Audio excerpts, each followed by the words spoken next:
Hi children, how we celebrate Onam? Okay, we can continue our online classes of Focus Family. Today we are learning the last few activities from the Unit 1, Nature's Plenty. But these activities are very important. First we can check activity 4. The English club in your school has decided to stage a play based on the story A Snake in the Grass.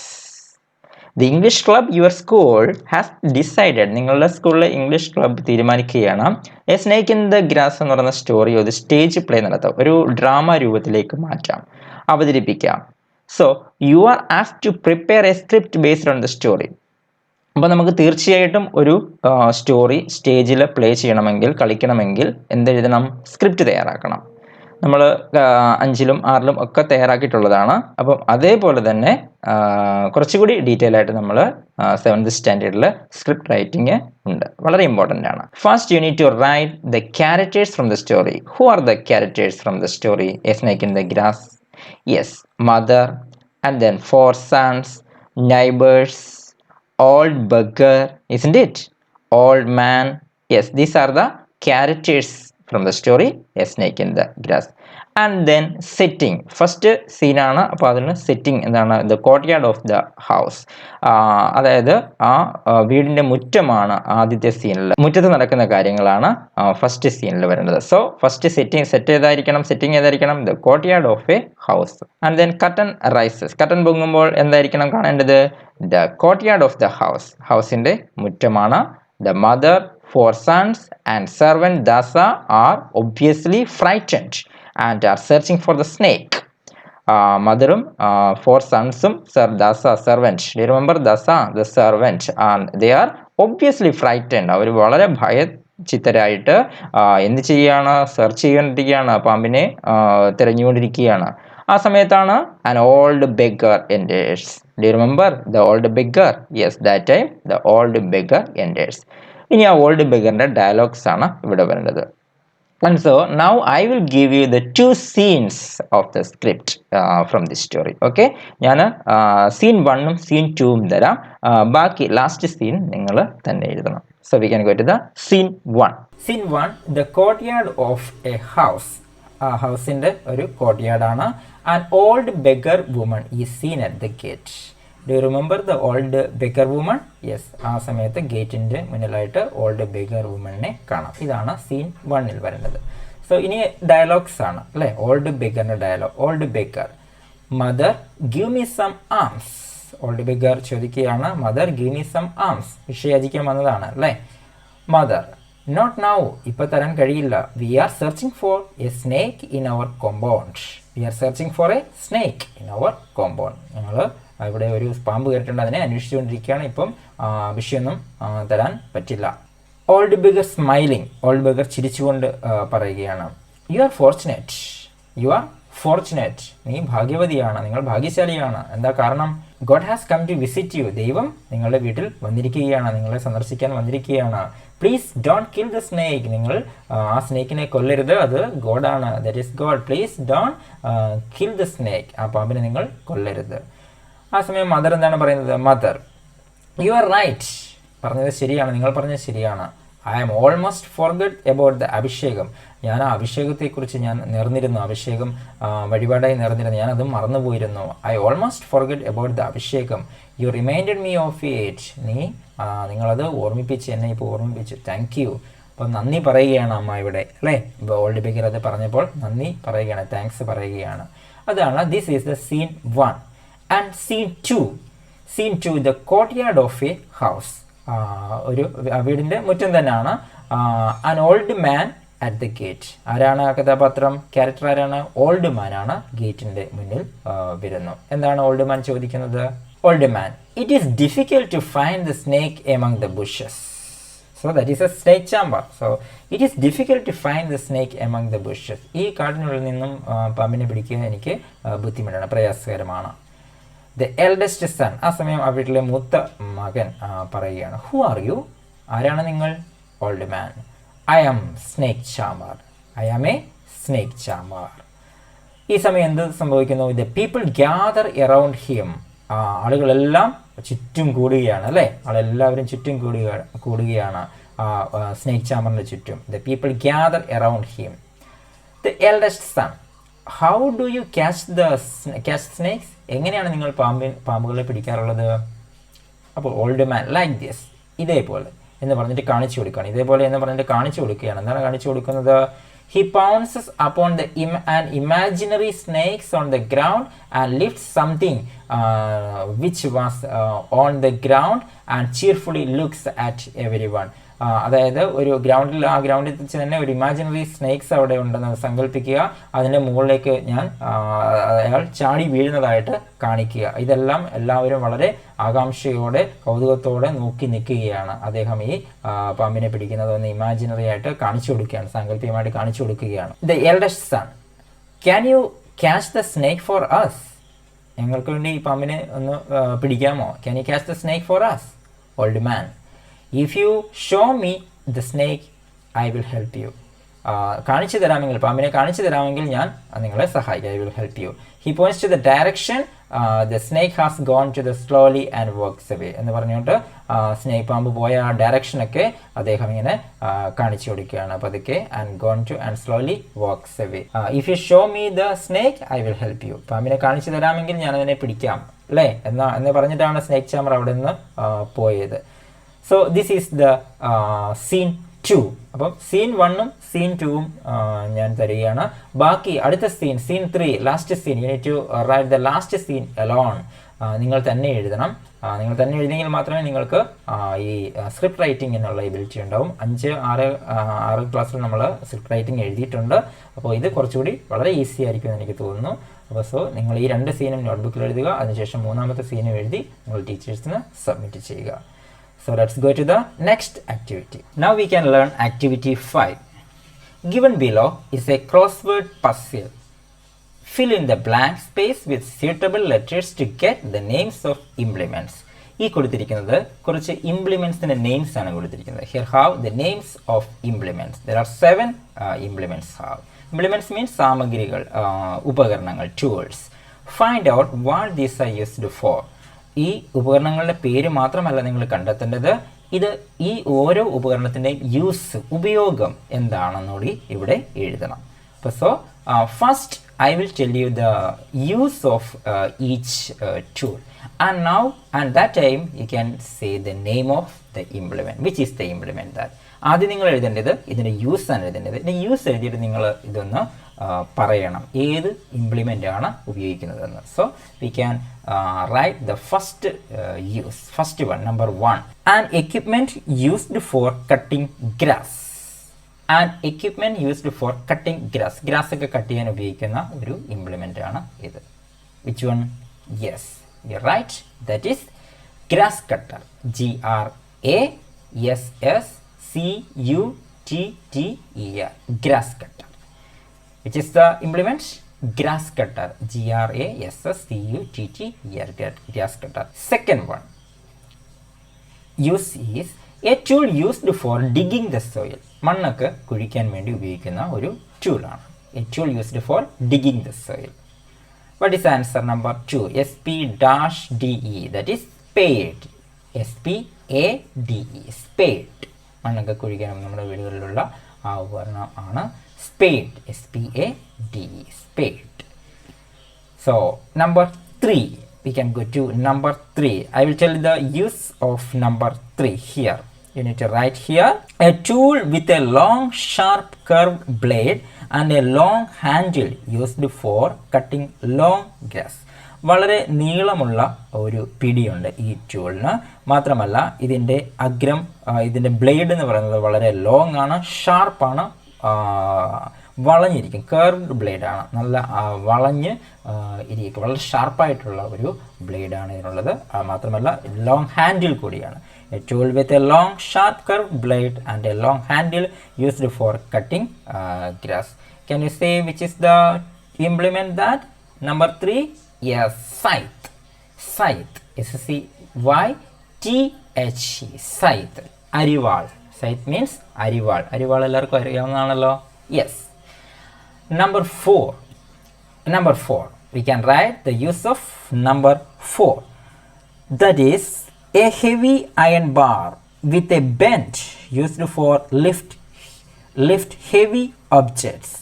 A heavy iron bar, നല്ല ഭാരമുള്ള ഒരു ഇരുമ്പ് ദണ്ഡാണ്, അല്പം വളഞ്ഞ്. ഇത് ഉപയോഗിക്കുന്നത് used to lift heavy objects, ഭാരമുള്ള വസ്തുക്കളൊക്കെ ഉയർത്താൻ വേണ്ടിയിട്ടാണ് ഇത് ഉപയോഗിക്കുന്നത്.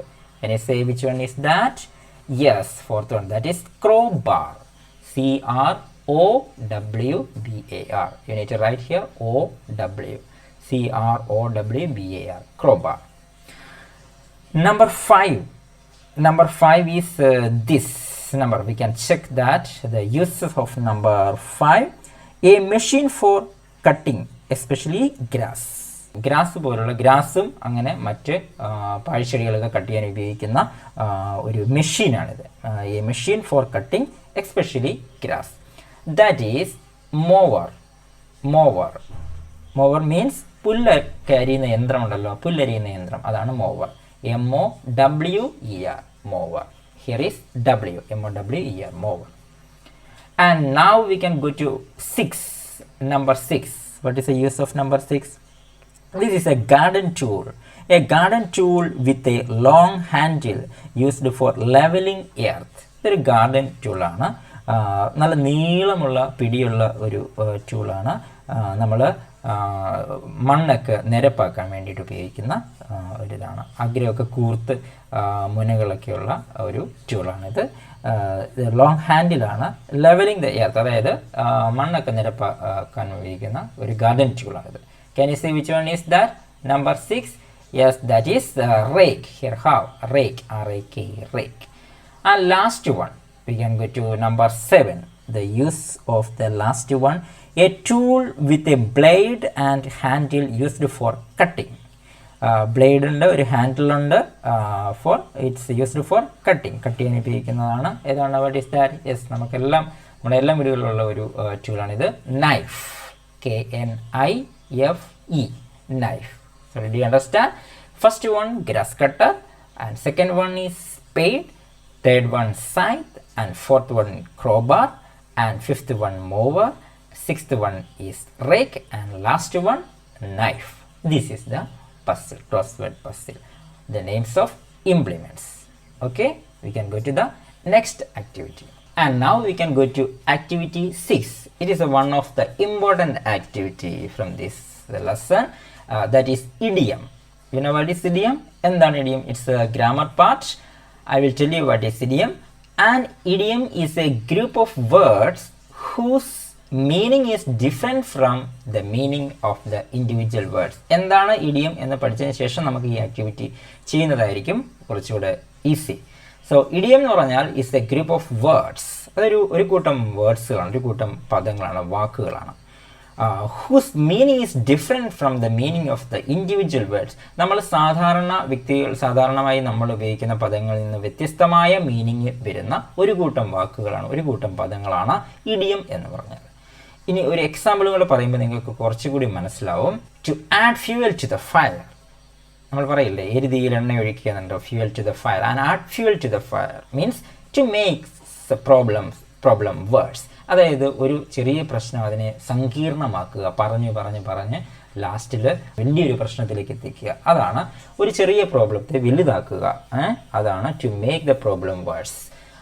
So to add fuel to the fire, that is one example of idiom. Did you understand now idiom? What is idiom? So ഇനി ഒന്ന് രണ്ട് ആക്ടിവിറ്റികൾ ചെയ്യുമ്പോൾ ഇഡിയത്തിനെ കുറിച്ച് കൂടുതൽ നിങ്ങൾക്ക് മനസ്സിലാവും. So we can go to the activity. The boy in the story, how far is the river, comes to know that reaching the river is a Herculean task. Do you remember the story? How far is the river? Do you remember the boy in the story? Yes, he comes to know that the reaching is the river is Herculean task. വളരെ പ്രയാസമുള്ള hard work ചെയ്ത അല്ലെങ്കിൽ വളരെ കഠിന പ്രയത്നം വേണ്ടി വന്ന ഒരു ടാസ്ക് ആയിരുന്നു, ഒരു ഹെർക്കൂലിയൻ ടാസ്ക് ആയിരുന്നു. ഹെർക്കൂലിയൻ മീൻസ് വളരെ പ്രയാസകരമായ ഒരു ടാസ്ക് ആയിരുന്നു ആ കുട്ടി റിവർ കാണാൻ വേണ്ടി നടത്തിയ ആ യാത്ര. The words given in the italics is the example of an idiom. So Herculean is the example of idiom. വളരെ പ്രയാസകരമായ വളരെ ബുദ്ധിമുട്ടാർന്ന ഒരു ജോലിയായിരുന്നു അത്. So Herculean is the example of idiom. ഇഡിയത്തിന് ഒരു എക്സാമ്പിളാണത്. Here it means a work that requires a lot of effort, strength, determination. അതായത് ഒരു ജോലി അതിന് ഒരുപാട് കഠിന പ്രയത്നത്തിലൂടെ, ബുദ്ധിമുട്ടുകളിലൂടെ, എഫേർട്ടിലൂടെ ഒക്കെ വരുന്ന ഒരു അല്ലെങ്കിൽ നേടിയെടുക്കുന്ന ഒരു കാര്യം അല്ലേ, ഒരു ജോലി. അതിനാണ് നമ്മൾ ഹെർക്കുലിയൻ ടാസ്ക് എന്നുള്ള പറയുന്നത്. അതിനാണ് നമ്മൾ, അതാണ് ഇഡിയത്തിൻ്റെ മറ്റൊരു എക്സാമ്പിളാണ്. Now read the conversation between Mohan and Govind. ഇവിടെ ഒരു ചെറിയൊരു കോൺവെർസേഷൻ ഉണ്ട് മോഹനും ഗോവിന്ദും തമ്മിലുള്ളത്. We can check what is Mohan said. Mohan ചോദിക്കുകയാണ് ഗോവിന്ദിനോട്, ഹൂ വൺ ദ മാച്ച്? ആരാണ് വിജയിച്ചത്? ഇന്നലെ നടന്ന ക്രിക്കറ്റ് കളിയിൽ, ഇന്നലെ നടന്ന ആ മാച്ചിൽ ആരാണ് ജയിച്ചത്? ഗോവിന്ദ് പറയുകയാണ്. അപ്പോൾ ഗോവിന്ദ് പറയുന്ന ആൻസർ, അതായത് മോഹൻ ചോദിക്കുന്നതിന് ഉത്തരമല്ല ഗോവിന്ദ് പറയുന്നത്. ഗോവിന്ദ് വാരി വലിച്ചു കിട്ടിയപ്പോൾ വലിയൊരു ആൻസർ അങ്ങ് പറയും. നമുക്ക് നോക്കാം എന്താണെന്ന്. മോഹൻ ചോദിച്ചതാണ് ഹൂ വൺ ദ മാച്ച് എന്ന് മാത്രമേ മോഹൻ ചോദിച്ചുള്ളൂ. പക്ഷേ ഗോവിന്ദ് പറയുന്നത് India played very well in the beginning. India ആദ്യ സമയത്ത് വളരെ നന്നായി കളിച്ചു. But then Australia is A tough team. Australia വളരെ നല്ലൊരു ടീമാണ് അല്ലേ, ജയിക്കാൻ വളരെ പ്രയാസമുള്ള, ഓസ്ട്രേലിയയോട് ജയിക്കുക എന്നുള്ളത് വളരെ പ്രയാസമാണ്. ക്രിക്കറ്റിൽ വളരെ ഒരു വമ്പൻ ടീമാണ് Australia. Michael Bevan turn the match in their favour. Michael Bevan അവരുടെ ഓസ്ട്രേലിയൻ കളിക്കാരനാണ് മൈക്കൽ ബെവൻ. മൈക്കൽ ബെവനാണ് ഓസ്ട്രേലിയയുടെ റൂട്ടിലേക്ക് കളി തിരിച്ചു കൊണ്ടുവന്നത്. ബട്ട് അവർ Harbhajan Singh then work miracle. Harbhajan Singh miracles ഒക്കെ കാണിച്ചു. എന്ന് വെച്ചാൽ ഹർഭജൻ സിംഗ് വളരെ നന്നായിട്ട് കളിച്ചു എന്നുള്ളതാണ്. സോ എന്താണ് മോഹൻ ചോദിച്ചത്? ഹൂ വൺ ദ മാച്ച് എന്ന് മാത്രമേ ചോദിച്ചുള്ളൂ. പക്ഷെ ഗോവിന്ദ് പറഞ്ഞത് വലിയൊരു ആൻസർ പറഞ്ഞില്ല. അദ്ദേഹം ഇങ്ങനെ വലിച്ചു വാരി കെട്ടി പറയുകയാണ്. അപ്പോൾ മോഹൻ പറഞ്ഞു, stop beating about the Bush. നീ ഈ കാട് കയറി പറയുന്നതൊന്ന് നിർത്തൂ. And tell me which team one. ഏത് ടീമാണ് ജയിച്ചതെന്ന് നീ പറയൂ. Hit the nail of the head place. നീ യഥാർത്ഥ വസ്തുത, യഥാർത്ഥ കാര്യം എന്താണെന്ന് നീ പറയാൻ ചോദിച്ചതിന് ഉത്തരം പറയൂ, നീ വെറുതെ കാട് കയറാതെ എന്ന് മോഹൻ പറഞ്ഞു. ഇവിടെ നമ്മുടെ ജോലി എന്താണ്? Now identify the idiomatic expression from the conversation given above. ഈ ഗോവിന്ദും മോഹനും തമ്മിലുള്ള ഈ കോൺവെർസേഷനിൽ ഒരു 3 ഇഡിയമാറ്റിക് എക്സ്പ്രഷൻ, ഇഡിയമാറ്റിക് എക്സ്പ്രഷൻ ഉണ്ട്. ഏതാണെന്ന് നിങ്ങൾക്ക് പറയാമോ? Which are the 3 idiomatic expression from this conversation? Yes, first one is turn the match in their favor. Turn the match in their favor എന്നുള്ളത് ഒരു ഇഡിയമാറ്റിക് എക്സ്പ്രഷൻ ആണ്. And the next one is stop beating about the bush എന്നുള്ളത് മറ്റൊരു idiomatic expression ആണ്. Stop beating about the bush. And then last one is hit the nail of the head place. വെറുതെ ഇങ്ങനെ വാരി വലിച്ചു കെട്ടി പറയാതെ എന്താണ് യഥാർത്ഥ കാര്യം അങ്ങ് പറഞ്ഞാൽ മതി. അതാണ് hit the nail on the head place. അതാണ് മീൻ ചെയ്യുന്നത്. So these are the 3 idiomatic expressions from this conversation. So that's job is finished.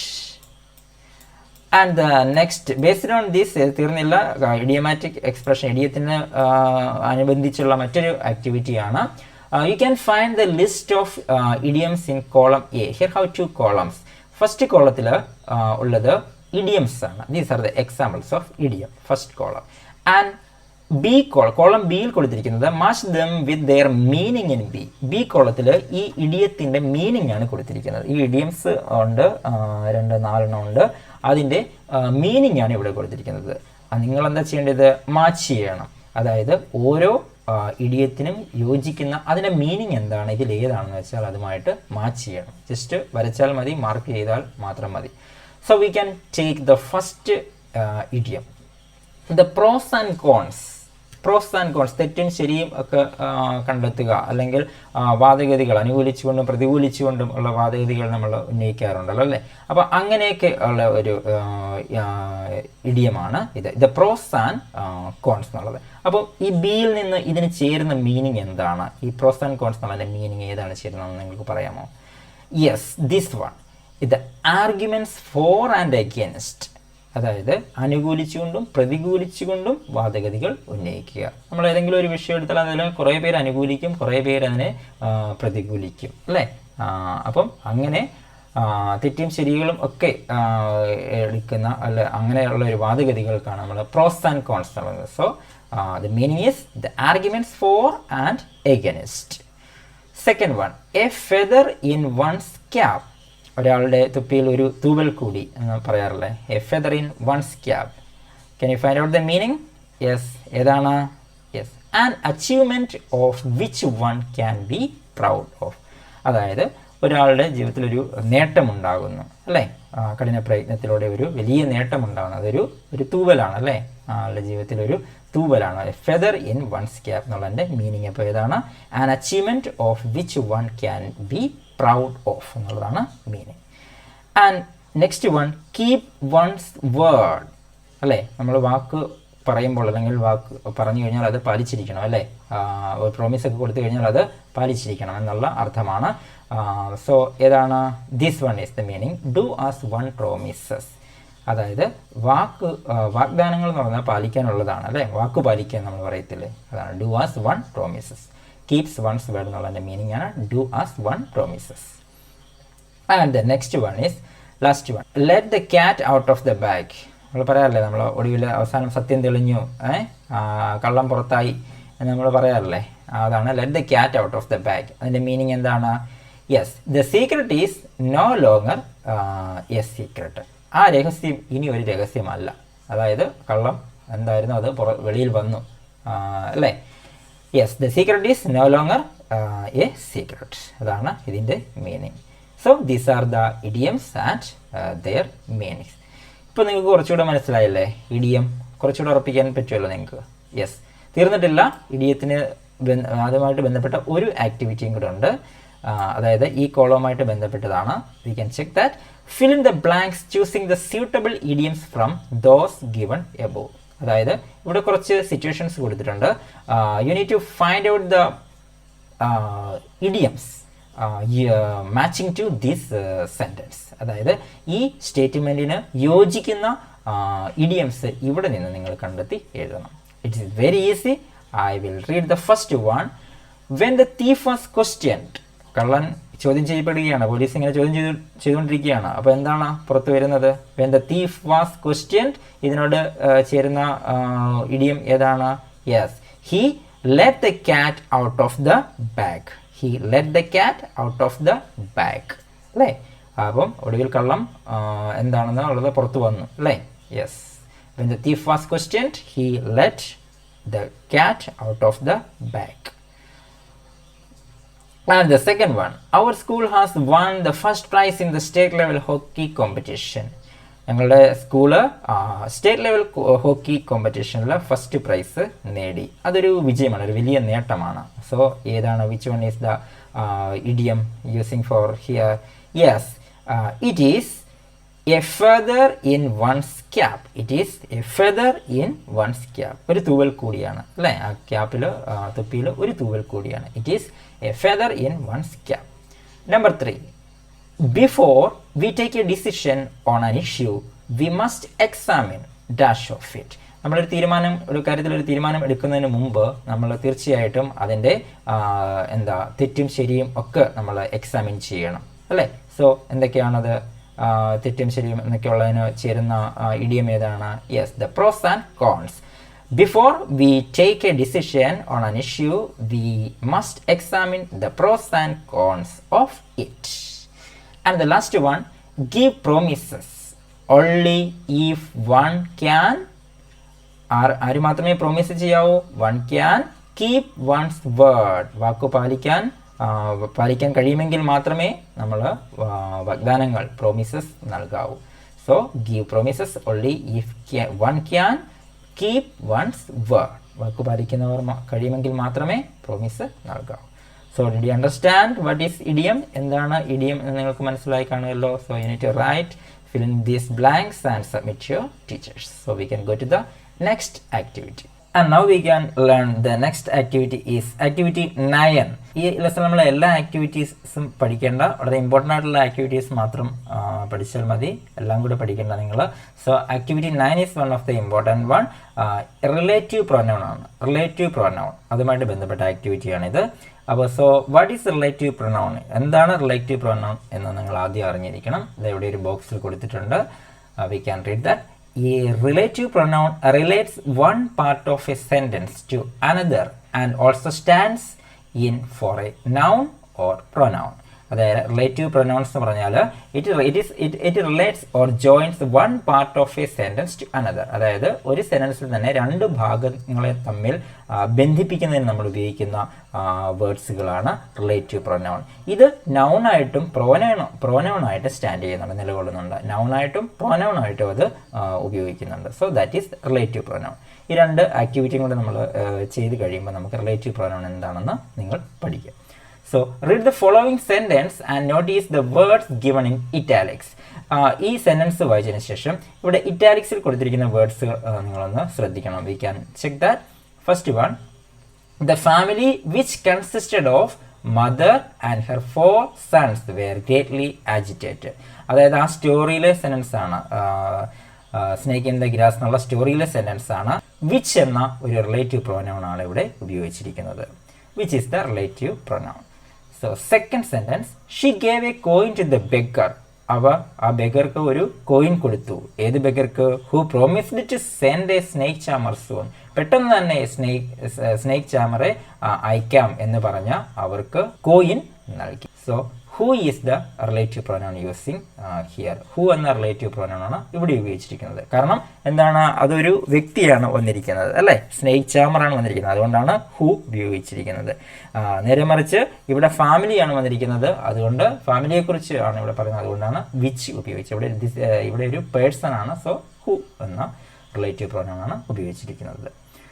And the words given in italics are termed relative pronouns. അപ്പം ഇവിടെ വിച്ചും ഹൂവുമാണ് relative pronounce ആയിട്ടുള്ളത്. And then here have join the pairs of the sentence using a relative pronoun from the box given below. ഇവിടെ 3 sentence കൊടുത്തിട്ടുണ്ട്. 3 സെൻറ്റൻസിൽ ഓരോ സെൻറ്റൻസിന് 2 ഭാഗങ്ങളായിട്ടാണ് കൊടുത്തിരിക്കുന്നത്. ഈ 2 സെൻറ്റൻസുകളായിട്ടാണ് കൊടുത്തിരിക്കുന്നത്. ഇതിനെ യോജിക്കുന്ന റിലേറ്റീവ് പ്രൊനൗൺസ് ഈ ബോക്സിൽ 3 റിലേറ്റീവ് പ്രൊനൗൺസ് ഉണ്ട്. Which are the relative pronouns? Which, that, who. ഇതിൽ ഏത് പ്രൊനൗൺസ് ആണ് ഇവിടെ ഓരോ സെൻറ്റൻസിനെയും ഏത് റിലേറ്റീവ് പ്രൊനൗൺ കൊണ്ട് ജോയിൻ ചെയ്യാൻ, റിലേറ്റ് ചെയ്യാൻ കഴിയുമെന്ന് നോക്കണം.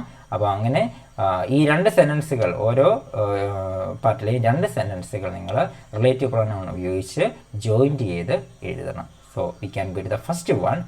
This is the house I purchased it from Peter. This is the house. ഇതാണ് ആ വീട്. അതൊരു സെൻറ്റൻസ് ആണ്. And then I purchased it from Peter. ഞാനിത് പീറ്ററിൻ്റെ കയ്യിൽ നിന്നാണ് വാങ്ങിച്ചത്. അപ്പോൾ ഇത് 2 സെൻറ്റൻസ് ആയിട്ടാണ് കിടക്കുന്നത്. ഇതിനെ നമ്മൾ ഇവിടെ നിന്നുള്ള ഒരു റിലേറ്റീവ് പ്രൊനൗൺ ഉപയോഗിച്ച് ഇതിനെ ഒന്നാക്കണം. ഏത് റിലേറ്റീവ് പ്രൊനൗൺ ഉപയോഗിക്കാം? യെസ്, ഇവിടെ ഹൗസ് ആണ് വന്നിരിക്കുന്നത്, ഒരു ഒബ്ജക്റ്റ് ആണ്, അതുകൊണ്ട് തന്നെ ഇവിടെ ഏത് ഉപയോഗിക്കാം? വിച്ച് എന്ന പ്രൊനൗൺ ഉപയോഗിക്കാം. യെസ്. സോ എങ്ങനെ വരും അപ്പോൾ സെൻറ്റൻസ്? വിച്ച് എന്ന പ്രൊനൗൺ ചേർത്ത്, വിച്ച് എന്ന റിലേറ്റീവ് പ്രൊനൗൺ ചേർത്ത് ഈ സെൻറ്റൻസുകൾ ഒന്നിച്ചാക്കുമ്പോൾ ഇവിടെ എന്തെങ്കിലും മിസ്സാകുമോ? നമുക്കൊന്ന് ശ്രദ്ധിക്കുക. ഏതെങ്കിലും വേർഡ് മിസ്സാകുമോ നോക്കാം. യെസ്, അപ്പോൾ ഇങ്ങനെ വരും. This is the house which I purchased from Peter. This is the house which I purchased from Peter. ഏത് വേർഡാണ് ഇവിടെ മിസ്സായത്? യെസ്, ഇറ്റ് എന്ന വേർഡാണ് മിസ്സായത്. ഇറ്റ് എന്ന വേർഡ് വീണ്ടും വേണ്ട, അല്ലേ? 2 പ്രാവശ്യം ഇറ്റ് മീൻസ് ഇവിടെ ആ ഹൗസിനെ കുറിച്ചാണ് വീണ്ടും പറയുന്നത്. അപ്പം വീണ്ടും അവിടെ ഇറ്റ് റെപ്പിറ്റീഷൻ അവിടെ ആവശ്യമില്ല. സോ എങ്ങനെ വരും? This is the house which I purchased from Peter. Do you understand? Second one, he said something. എന്തോ അവൻ പറഞ്ഞു. It surprised me. എന്നെ അത് അതിശയിപ്പിച്ചു. അതെന്നെ അത്ഭുതപ്പെടുത്തി, അതിശയിപ്പിച്ചു. ഇവിടെ 2 സെൻറ്റൻസ് ആണ്. ഇതിനെ ഏത് റിലേറ്റീവ് പ്രൊനൗൺ ഉപയോഗിച്ച് നമുക്ക് ബന്ധിപ്പിക്കാം? യെസ്, ദാറ്റ് എന്ന റിലേറ്റീവ് പ്രൊനൗൺ ഇവിടെ ഉപയോഗിക്കാം. അപ്പോൾ എങ്ങനെ വരും sentence? He said something that surprised me. ഏത് വേർഡാണ് മിസ്സായിരിക്കുന്നത്? ഇറ്റ്. ഇറ്റ് എന്ന വേർഡ് പിന്നെ ചേർക്കണോ? വേണ്ട. So he said something that surprised me. അവൻ എന്തോ പറഞ്ഞു, അതെന്നെ അത്ഭുതപ്പെടുത്തി, അതിശയിപ്പിച്ചു, അല്ലേ? യെസ്. സോ ദാറ്റ് എന്ന റിലേറ്റീവ് പ്രൊനൗൺ ആണ് ഇവിടെ ഉപയോഗിക്കേണ്ടത്. And the third one, I so A girl. ഞാനൊരു പെൺകുട്ടിയെ കണ്ടു. She was carrying A basket on her head. അവളുടെ തലയിൽ എന്തുണ്ടായിരുന്നു? ഒരു ബാസ്ക്കറ്റ് ഉണ്ടായിരുന്നു. സോ ഏത് പ്രൊനൗൺ ഉപയോഗിക്കാം? ഏത് റിലേറ്റീവ് പ്രൊനൗൺ ഉപയോഗിക്കാം? ഇവിടെ ഒരു ഗേളാണ്, ഒരു പേഴ്സൺ ആണ്, അതുകൊണ്ട് തന്നെ ഹു എന്ന റിലേറ്റീവ് പ്രൊനൗൺ ആണ് ഉപയോഗിക്കേണ്ടത്. അപ്പോൾ എങ്ങനെ വരും? I so A girl who was carrying a basket on her head. അവിടെ വീണ്ടും ഷീ എന്ന വേർഡ് ചേർക്കണ്ട, ഷീ നമുക്ക് അവോയ്ഡ് ചെയ്യാം. അപ്പോൾ എങ്ങനെ വരും? I so A girl who was carrying A basket on her head. So this is the relative pronoun. അപ്പോൾ എന്താണ് റിലേറ്റീവ് പ്രൊനൗൺ? ഇങ്ങനെയുള്ള സെൻറ്റൻസുകൾ തന്നു കഴിഞ്ഞാൽ റിലേറ്റീവ് പ്രൊനൗൺ ഉപയോഗിച്ചിട്ട് രണ്ട് സെൻറ്റൻസുകളെ നിങ്ങൾക്ക് പരസ്പരം ബന്ധിപ്പിക്കാൻ ഇപ്പോൾ നിങ്ങൾക്ക് മനസ്സിലായി കാണുമെന്ന് ഞാൻ വിശ്വസിക്കുന്നു. So you need to write this sentence and submit to your teachers. എന്തെങ്കിലും ഡൗട്ട്സ് ഉണ്ടെങ്കിൽ നിങ്ങൾ കമൻറ്റ് ബോക്സിൽ എഴുതുക. Okay, yes. And now we can go to the last activity. ഈ ആക്ടിവിറ്റിയും കൂടെ മാത്രം നിങ്ങൾ ഈ യൂണിറ്റിൽ പഠിച്ചാൽ മതി. This is another one of the important activity. Activity 10. Read the passage given below. Certain words are missing in it. ഇവിടെ ഒരു പാസേജ് കൊടുത്തിട്ടുണ്ട്, പക്ഷേ കുറച്ച് വേർഡ്സുകൾ, ചെറിയ ചെറിയ വേർഡ്സുകൾ മിസ്സായിട്ടുണ്ട്. Rewrite the passage choosing the correct word from the circle. ഇവിടെ സർക്കിളിൽ കൊടുത്തിട്ടുണ്ട് ആ മിസ്സായ വേർഡ്സുകൾ. അത് ഏതാണ് സ്യൂട്ടബിൾ ആയിട്ടുള്ള വേർഡ്സ് എടുത്തിട്ട് മിസ്സായ ഭാഗത്ത് ചേർക്കുക എന്നുള്ളതാണ്. So I will read the passage, a beautiful passage that a doctor had habit of talking the trees by the road side. ഒരു ഡോക്ടർക്ക് അദ്ദേഹത്തിന് ഒരു ശീലം എന്ന് പറഞ്ഞാൽ റോഡ് സൈഡിലുള്ള മരങ്ങളോട് സംസാരിക്കുമായിരുന്നു അദ്ദേഹം. മരങ്ങളെ വൃക്ഷങ്ങളെയൊക്കെ ഒരുപാട് സ്നേഹിച്ചിരുന്ന ഒരു ഡോക്ടറായിരുന്നു അദ്ദേഹം. സോ ഇവിടെ ഏത് വേർഡ് നമുക്ക് ചേർക്കാം? A doctor had the habit of talking dash the trees. ഇവിടെ ഏത് ചേർക്കാം? To that lovely was the. ഏത് ചേർക്കാം? യെസ്, ടു ആണ് സ്യൂട്ടബിൾ ആയിട്ടുള്ള വേർഡ് ഇവിടെ വരേണ്ടത്. A doctor had the habit of talking to the trees by the roadside as he took his walk in the evening. വൈകുന്നേരം നടക്കാൻ ഇറങ്ങുന്ന സമയത്താണ് വൃക്ഷങ്ങളോട് അദ്ദേഹം ഈ ഡോക്ടർ സംസാരിക്കാറുണ്ടായിരുന്നു എല്ലാ ദിവസവും. He would bend to kiss trees lovingly and whisper kind words to them. അദ്ദേഹം ആ മരങ്ങളോട് സംസാരിക്കുമായിരുന്നു. സംസാരിക്കുക മാത്രമല്ല വളരെ സ്നേഹപൂർവ്വം അതിനെ ഉമ്മ വയ്ക്കുകയും ഒക്കെ ചെയ്തിരുന്നു. And whisper kind of words, രഹസ്യം പറയുക, ആ മരങ്ങളോട് എന്തൊക്കെയോ പറയുകയും ഒക്കെ ഒരുപാട് ഇഷ്ടമായിരുന്നു, ഒരുപാട് സ്നേഹിച്ചിരുന്നു. ഒരുപാട് കാര്യങ്ങളൊക്കെ അദ്ദേഹം ആ വൃക്ഷങ്ങളോട് പറയുമായിരുന്നു വളരെ സീക്രട്ടായിട്ട്. So he would bend to kiss dash trees. Kiss the trees, അവിടെ ദി ആണ് വരേണ്ടത്, ആ വൃക്ഷങ്ങളോട്. അപ്പം the trees lovingly and whisper kind words to the. This was an odd. ഇത് വളരെ സ്വാഭാവികമായ ഒന്നല്ല, അല്ലേ? ആരും ചെയ്യാത്ത ഒരു കാര്യമാണ്. This was odd but dash side. പക്ഷേ ഇത് കാണാൻ മനോഹരമായ ഒരു കാഴ്ചയായിരുന്നു, അല്ലേ? സുന്ദരമായ ഒരു കാഴ്ചയായിരുന്നു. But dash side, lovely sight, അല്ലേ? സുന്ദരമായ മനോഹരമായ ഒരു കാഴ്ചയായിരുന്നു അത്. Yes, so here is lovely. It was indeed a noble act in this wicked world. അല്ലേ? അത് വളരെ നല്ലൊരു പ്രവൃത്തിയായിരുന്നു ആ ഡോക്ടർ ചെയ്തുകൊണ്ടിരുന്നത്. കാരണം ഈ വിക്കഡ് വേൾഡിൽ, മീൻസ് ഈ ക്രൂരമായ, ഈ അധാർമികമായ ഈ ലോകത്ത് ഒരു നല്ല പ്രവൃത്തിയായിരുന്നു, ഒരു നോബിൾ ആക്ട് ആയിരുന്നു ഡോക്ടർ ചെയ്തുകൊണ്ടിരുന്നത്. വൺ ഡേ, പക്ഷെ ഒരു ദിവസം, he very upset to see one of the trees cut down. ഒരു ദിവസം അദ്ദേഹം പതിവ് പോലെ അദ്ദേഹം വൈകുന്നേരത്തെ സവാരിക്ക് ഇറങ്ങിയപ്പോൾ അവിടെ ഒരു ട്രീസ് കട്ട് ചെയ്തിരിക്കുന്നു, മുറിച്ചിട്ടിരിക്കുന്നു. So he dash very upset. He dash എന്താണ് അവിടെ വരേണ്ടത്? ഏത് വീടാണ് വരേണ്ടത്? He was very upset. ഇത് കണ്ടപ്പോൾ അദ്ദേഹത്തിന് ആകെ തകിടം മറിഞ്ഞു, അല്ലേ? അദ്ദേഹത്തിൻ്റെ ആ പ്രതീക്ഷ മുഴുവൻ നശിച്ചു. കാരണം വളരെ വൃക്ഷങ്ങളെ സ്നേഹിച്ചിരുന്ന ഒരു വ്യക്തിയായിരുന്നു. അത് കണ്ടപ്പോൾ തന്നെ അദ്ദേഹത്തിന് ആകെപ്പാടെ താളം തെറ്റി. The nature lover was so upset dash he started weeping. ഇവിടെയാണ് വരേണ്ടത്. ഏത് വീടാണ് അവിടെ വരേണ്ടത്?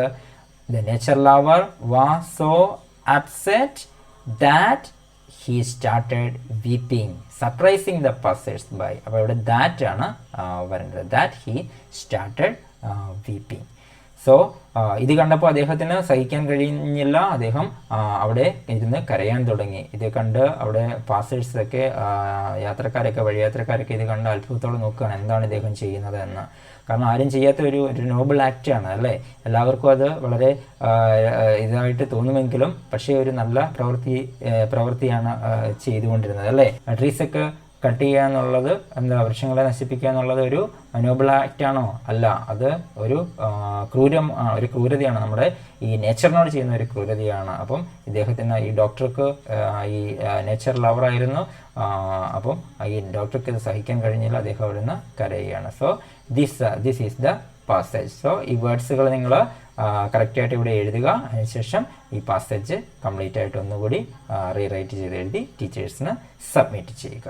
Okay, and well, now we concluded this unit 1 today. So at the next class we will start the second unit of your English. Okay, did you understand all the activities? If you have any doubts, you can comments to me. I will give you the answer correctly. Okay, and also you need to learn the all activities properly. You need to do all the activities alone. No need any help, because I will tell you very easily. I will explain very easily. So you need to write all the activities alone and submit your teachers properly and share with your friends also. Don't forget to subscribe our channel Focus Family. We can meet the next class. Take care. Thank you. Bye bye.